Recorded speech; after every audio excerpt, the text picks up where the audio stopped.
À 2h47 du matin, sur un tronçon sombre de l'Interstate 44 dans le Missouri, une camionnette blanche a été arrêtée pour avoir roulé seulement 13 miles au-dessus de la limite autorisée. À l'intérieur, les agents allaient découvrir plus de 1000 livres de cocaïne. Mais la véritable preuve n'était pas cachée à l'arrière. Elle était posée en pleine vue, un téléphone portable, contenant un seul numéro qui allait contribuer à faire tomber tout l'empire de Brian Waterhead Bowe Bennett. Brian Bennett n'était pas le genre de nom que la plupart des gens, en dehors de South Central Los Angeles, auraient non reconnu. Il n'était pas aussi célèbre que Pablo Escobar, pas aussi publiquement mythifié que Freeway Rick Ross, et pas aussi visible que les dirigeants de l'industrie musicale qui allaient plus tard dominer les gros titres du hip-hop de la côte ouest. Mais à la fin des années 1980, selon les enquêteurs fédéraux, Bennett évoluait dans l'économie américaine de la cocaïne avec un niveau de rapidité, de discipline et d'ambition qui le rendait bien plus dangereux qu'un simple dealer de rue. On l'appelait Waterhead Bowe, un surnom qui semblait presque inoffensif jusqu'à ce que l'on comprenne l'ampleur de ce qu'il était accusé d'avoir bâti. Dès le début de la vingtaine, Bennett aurait été lié à un réseau de distribution qui s'étendait de Los Angeles à Las Vegas, Phoenix, St. Louis, Détroit et au-delà. Il ne se contentait pas de rester au coin d'une rue pour vendre de petites quantités. Il pensait en termes d'itinéraires, de passeurs, de planques, d'appels codés, de flux d'argent et de chaînes d'approvisionnement. C'est ce qui le rendait différent. Il traitait le crime comme une entreprise, et pendant un court moment, cette entreprise a semblé presque impossible à arrêter. Des rapports affirmeraient, plus tard, qu'il gagnait des millions de dollars par mois, travaillait avec des sources colombiennes et aidait à faire circuler des quantités de cocaïne capables d'empoisonner des communautés entières. Mais ce qui rendait Bennett efficace le rendait aussi vulnérable. Plus la machine devenait organisée, plus elle produisait de traces. Plus elle impliquait de personnes, plus il y avait de bouches susceptibles de parler. Plus elle utilisait de téléphones, plus il y avait de signaux à suivre. Bennett n'est pas tombé parce qu'il était imprudent dès le départ. Il est tombé parce qu'il est devenu assez confiant pour croire que le système qu'il avait construit pouvait distancer le système qui le surveillait. Et cette confiance allait devenir la première fissure dans l'Empire. Avant que Brian Bennett ne devienne un dossier fédéral, avant les écoutes téléphoniques, les connexions avec les cartels, les maisons remplies d'argent et les gros titres, son histoire a commencé dans un endroit beaucoup plus petit et plus froid.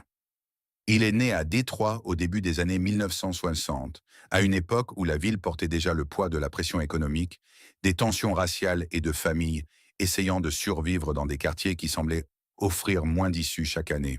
Son foyer était surpeuplé, instable et pauvre, le genre d'endroit où l'enfance ne reste pas innocente très longtemps. Lorsque sa famille a finalement déménagé vers l'ouest, à Los Angeles, elle poursuivait ce que des millions de familles avaient poursuivi avant elle. S'éloigner des difficultés, trouver un nouveau départ plus propre, un avenir meilleur. Mais South Central Los Angeles n'a pas été un atterrissage en douceur. Dans les années 1970 et au début des années 1980, les rues autour de Florence Avenue portaient leur propre forme de pression. Il y avait les palmiers, le soleil et l'image d'une Californie pleine de promesses, mais sous cette image se trouvaient des familles écrasées par la pauvreté, de jeunes hommes tiraillés entre des emplois mal payés et l'argent rapide, et des quartiers où l'économie de la drogue devenait plus organisée, plus agressive et plus destructrice. Bennett n'est pas né dans le pouvoir. Il n'est pas né dans une villa ni dans une salle de conseil d'administration. Selon les récits de ses débuts, il a occupé des emplois ordinaires et a essayé de gagner de l'argent de manière ordinaire avant que l'économie de la rue ne commence à offrir quelque chose de bien plus immédiat que la patience. De l'argent liquide, du statut, du contrôle et la dangereuse illusion d'une échappatoire. C'est ce qui rend son histoire encore plus troublante. Bennett avait clairement de l'intelligence. Il comprenait les gens, les mouvements, le timing et les opportunités. Dans un autre monde, ses instincts auraient pu faire de lui un homme d'affaires légitime. Dans le monde qu'il a choisi, ils l'ont aidé à construire un canal qui alimentait l'addiction, la peur et les inculpations fédérales. La tragédie n'est pas qu'il manquait de capacités.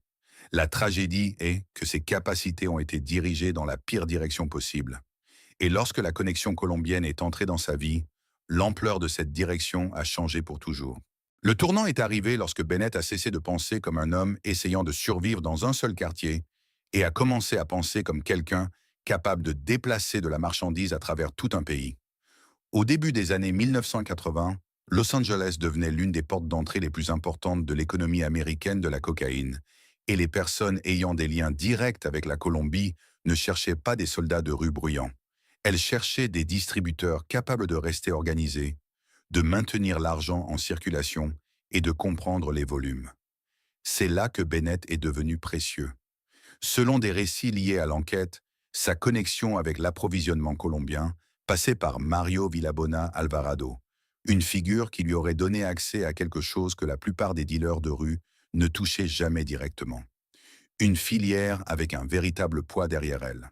À partir de là, l'opération de Bennett a commencé à ressembler moins à une combine locale qu'à une société souterraine. Los Angeles est devenu la base.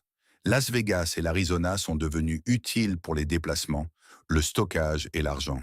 Détroit comptait parce que c'était à la fois un marché et un retour vers la ville que Bennett avait autrefois laissé derrière lui.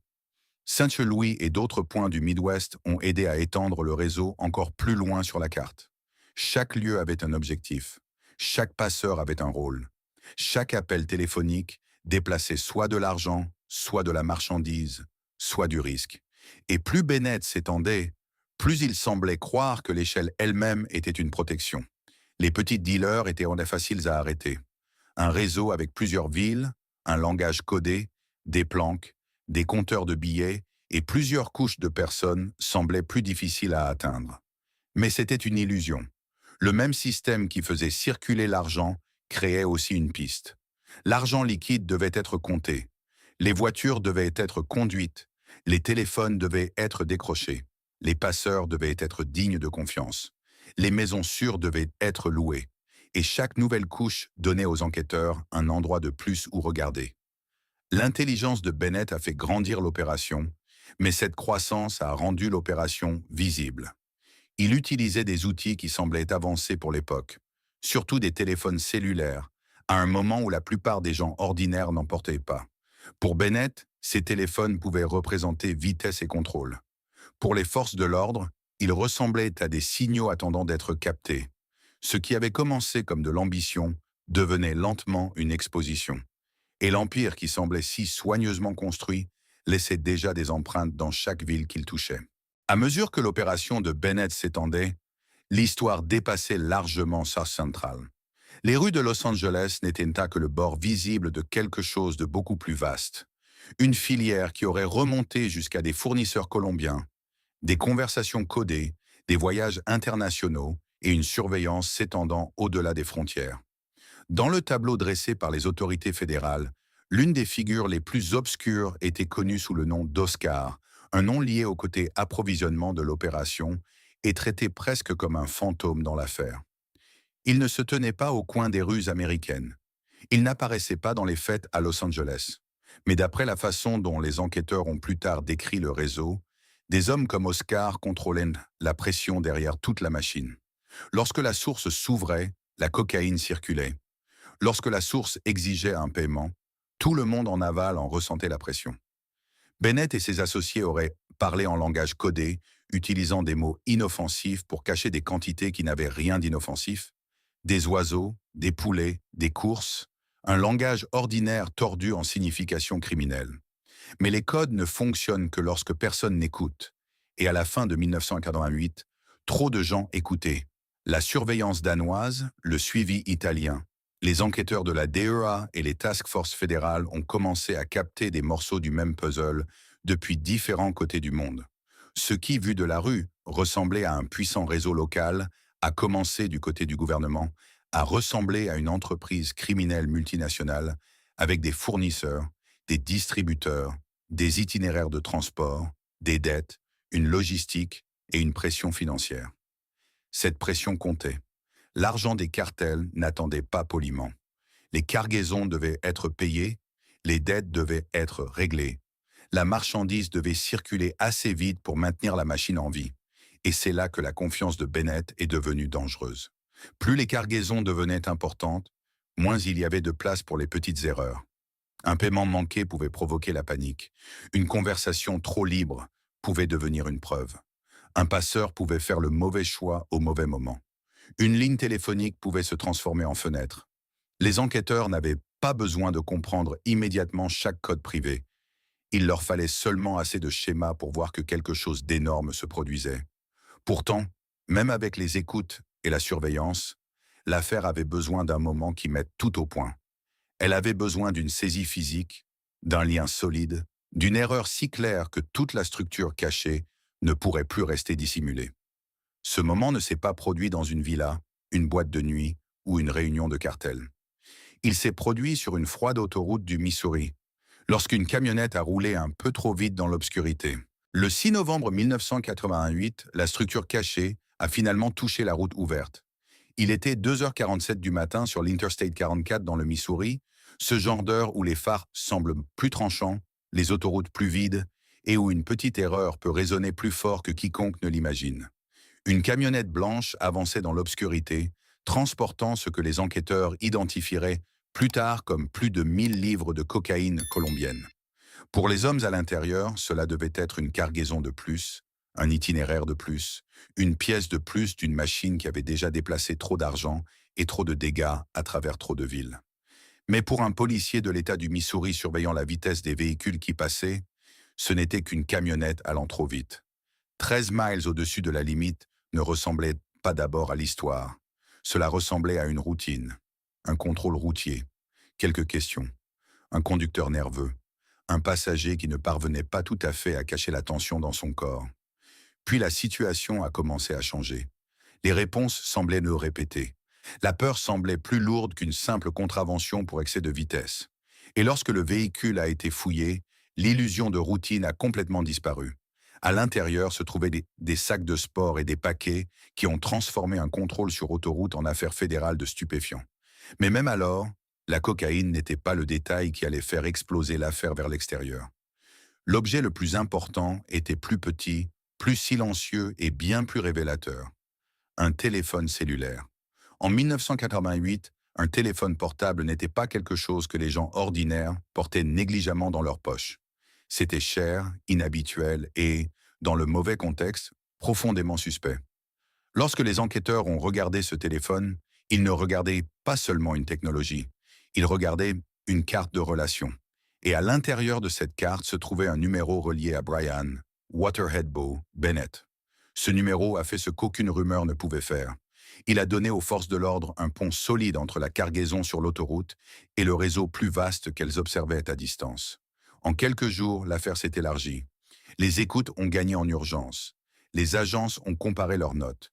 Les noms, les itinéraires, les appels, l'argent et les saisies ont commencé à s'imbriquer. L'empire de Bennett avait survécu parce qu'il était dispersé, stratifié et difficile à voir dans son ensemble. Mais le téléphone l'a rendu visible. L'ironie était brutale. Le même outil que le réseau de Bennett utilisait pour aller vite est devenu l'objet qui a tout ralenti. La même confiance qui les faisait se déplacer audacieusement à travers les frontières d'État les a laissés exposés sur le bas-côté d'une autoroute du Missouri. Et à partir de ce moment, la question n'était plus de savoir si les agents fédéraux pouvaient atteindre Bennett. La question était de savoir quelle part de son monde s'effondrerait lorsqu'ils y parviendraient enfin. Le contrôle du Missouri a exposé le téléphone. Mais le téléphone n'était que le symptôme le plus clair d'un problème plus profond. La véritable erreur de Bennett n'était pas un objet, un numéro ou une nuit de malchance. Sa véritable erreur était de croire que la taille de son opération le rendait plus sûr au lieu de le rendre plus vulnérable. Au moment où les enquêteurs fédéraux se rapprochaient, le monde de Bennett était devenu trop vaste pour rester silencieux.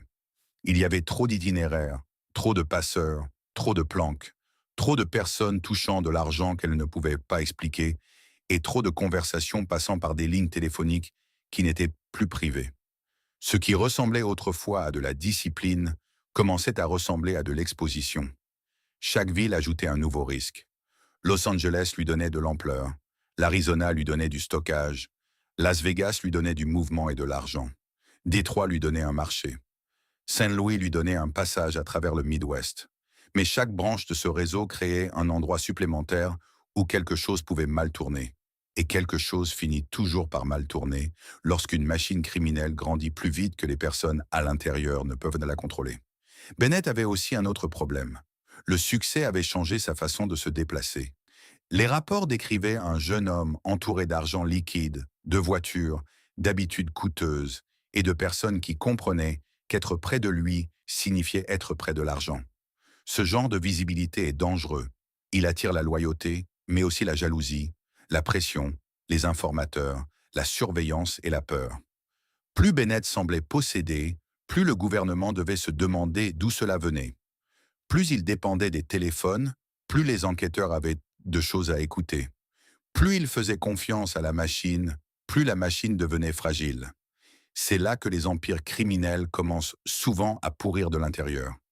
Non pas parce que chaque personne trahit le chef, mais parce que chaque personne devient un point faible potentiel. Un passeur peut paniquer, un lieutenant peut coopérer, un partenaire peut trop parler, un fournisseur peut exiger de l'argent au pire moment possible. Bennett croyait peut-être tout gérer, mais le contrôle est souvent la première illusion que le pouvoir crée. Après le Missouri, les morceaux ne flottaient plus séparément. Le contrôle routier, les écoutes, les appels codés, les liens présumés avec les cartels, l'argent inexpliqué et les noms liés à l'opération ont commencé à former une seule image. Et une fois que cette image est devenue assez claire pour les agents fédéraux, la liberté de Bennett n'était plus une question de confiance. C'était une question de timing. L'Empire n'avait pas été trahi par un seul homme. Il avait été trahi par sa propre taille, sa propre arrogance et les preuves qu'il continuait de laisser derrière lui. Lorsque l'effondrement est finalement arrivé, il n'est pas arrivé lentement. Il est arrivé avant le lever du soleil, avec des portes enfoncées, des agents qui entraient et un réseau qui avait mis des années à se construire démantelé en quelques heures. Après que la saisie du Missouri a donné aux enquêteurs le lien solide dont ils avaient besoin, la pression fédérale s'est accélérée. La surveillance est devenue action. Les appels téléphoniques sont devenus des preuves. Des noms qui n'avaient autrefois existé que dans des conversations codées sont devenus des cibles sur des mandats. En novembre 1988, des raids coordonnés ont frappé plusieurs lieux liés à l'opération, réunissant agents fédéraux, enquêteurs antidrogue et forces de l'ordre locales dans une opération conçue pour arrêter le réseau avant qu'il ne puisse se déplacer, se cacher ou se reconstruire. Bennett a été arrêté à Tempe, en Arizona, loin des rues où sa réputation avait grandi, et la scène elle-même portait une étrange forme de finalité. Un homme qui avait autrefois déplacé de la marchandise à travers plusieurs États, ce qui avait traité la distance comme une protection et les téléphones comme des lignes de commandement, s'est soudain retrouvé réduit à une pièce, un mandat et une paire de menottes. D'autres membres et associés ont également été arrêtés. Des maisons sûres ont été fouillées. De l'argent liquide a été saisi, des téléphones, des registres, des armes à feu et des preuves liées à la drogue sont devenues partie intégrante du tableau fédéral. L'empire qui semblait invisible depuis la rue paraissait désormais douloureusement visible dans les dossiers du gouvernement. Ce qui a suivi au tribunal n'était pas simplement un procès portant sur une cargaison ou une erreur. Les procureurs ont présenté Bennett comme une figure centrale d'une conspiration de distribution de cocaïne bien plus vaste, un jeune homme accusé d'avoir aidé à déplacer des quantités si importantes que l'affaire dépassait largement une histoire de criminalité de rue. Les preuves issues des écoutes, les dossiers financiers, les stupéfiants saisis, la surveillance et les témoins coopérants ont travaillé ensemble pour créer l'image d'une opération bâtie avec structure, planification et portée. Cette structure a aidé l'accusation, car elle faisait paraître Bennett moins comme quelqu'un attrapé au bord du monde criminel que comme quelqu'un qui aidait à le diriger. Sa défense pouvait souligner son âge, son parcours et le fait qu'il était encore un jeune homme confronté à des conséquences qui allaient consumer le reste de sa vie. Mais la loi fédérale antidrogue de cette époque n'était pas conçue pour la clémence. Elle était conçue pour punir, surtout lorsque les chiffres étaient aussi importants et que le gouvernement estimait que l'affaire représentait une ligne directe entre l'approvisionnement colombien et les rues américaines. Dans la salle d'audience, l'échelle humaine et l'échelle juridique se sont heurtées. D'un côté se trouvait un homme à peine au milieu de la vingtaine, avec une mère, une famille et une vie qui n'avait pas encore atteint 30 ans. De l'autre se trouvaient des tonnes de cocaïne, des millions de profits présumés, des communautés abîmées par l'addiction et des procureurs affirmant que l'intelligence rendait le crime plus grave et non moins grave. C'est la partie la plus froide de l'histoire de Bennett. Il n'a pas été présenté comme quelqu'un qui avait trébuché aveuglément dans les ennuis. Il a été présenté comme quelqu'un qui comprenait assez bien les systèmes pour en construire un, et cela rendait la sentence presque inévitable. Lorsque le verdict de culpabilité est tombé, l'image du contrôle a complètement disparu. Les routes ne comptaient plus, l'argent ne comptait plus, les contacts ne comptaient plus. Un homme qui avait autrefois compté les cargaisons, l'argent et les villes, n'avait plus qu'un seul nombre devant lui, la perpétuité. Et qu'un spectateur y voit de la justice, une tragédie, ou les deux, la fin force une question plus dure. Si un jeune homme a l'intelligence de bâtir un empire mais l'utilise pour empoisonner les communautés même qui l'ont élevé, qu'est-ce qui a exactement été perdu? Son avenir, l'avenir de la communauté, ou les deux en même temps? Mais l'histoire de Bennett ne s'est pas arrêtée à la porte de la prison, car certaines traces d'argent continuent de circuler longtemps après la disparition de ceux qui se trouvaient derrière elle. L'une des parties les plus sombres et les plus débattues de cette affaire est le lien présumé entre l'argent de la drogue, Michael, Harry O. Harris, et les premières bases financières de Death Row Records. Selon des rapports et des récits de longue date entourant les origines du label, Harris aurait fourni un financement qui a aidé Suge Knight à construire ce qui allait devenir l'une des entreprises musicales les plus puissantes et les plus controversées de l'histoire américaine. Le nom de Bennett entre dans cette histoire par le monde plus large de l'argent de la cocaïne, du capital de rue et de la tentative, par de grandes figures de l'économie souterraine, de transformer des profits illégaux en influences légitimes. Il est important d'être prudent ici. Cela ne signifie pas que chaque artiste savait d'où venait chaque dollar. Cela ne signifie pas que la musique elle-même doit être réduite aux crimes entourant l'argent. Mais cela révèle quelque chose de dérangeant sur l'époque. Dans le Los Angeles de la fin des années 1980 et du début des années 1990, les lignes entre argent de la rue, ambition dans le divertissement, défense juridique et pouvoir culturel étaient souvent plus proches que le public ne voulait le croire. Death Row Records allait ensuite contribuer à définir le son d'une génération, sortir des disques qui ont changé le hip-hop pour toujours et donner au monde certaines des voix les plus reconnaissables de la musique américaine. Pourtant, derrière cette ascension se trouvait une ombre financière qui rendait le succès plus complexe. Si les rapports sont exacts, de l'argent lié à la même économie de la drogue qui abîmait les quartiers noirs a aussi contribué à financer une musique qui a donné à ces quartiers une voix mondiale. Cette contradiction est presque impossible à séparer proprement. Elle est à la fois génie, exploitation, survie et tragédie américaine. Un label peut devenir légitime. Une chanson peut devenir intemporelle.